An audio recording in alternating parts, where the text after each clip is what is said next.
Sermon number 166.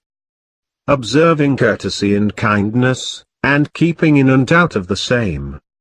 In the name of Allah, the Beneficent, the Merciful. The young among you should follow the elders, while the elders should be kind to the young. Do not be like those rude people of the pre-Islamic period who did not exert themselves in religion, nor use their intellects in the matter of Allah. They are like the breaking of eggs in the nest of a dangerous bird, because their breaking looks bad, but keeping them intact would mean the production of dangerous young ones. Autocracy and oppression of the Umayyads, and their fate. They will divide after their unity and scatter away from their center.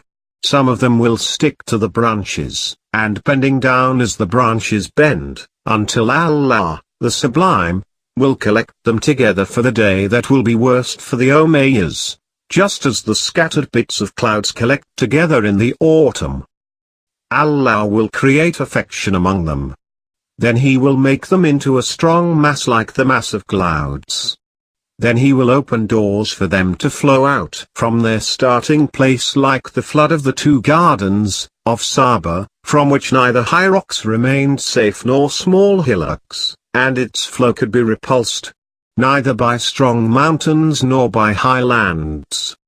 Allah will scatter them in the lowlands of valleys, and then He will make them flow like streams throughout the earth. And through them He will arrange the taking of rights of one people by another people, and make one people to stay in the houses of another people. By Allah, all their position and esteem will dissolve as fat dissolves on the fire. The cause of tyranny. A people. If you had not evaded support of the truth and had not felt weakness from crushing wrong, then he who was not your match would not have aimed at you, and he who overpowered you would not have overpowered you. But you roamed about the deserts of disobedience, like Banu Israel, children of Israel. I swear by my life that after me your tribulations will increase several times, because you will have abandoned the truth behind your backs, severed your connection with your near ones, and established relations with remote ones. Know that if you had followed Him who was calling you to guidance, He would have made you tread the ways of the Prophet.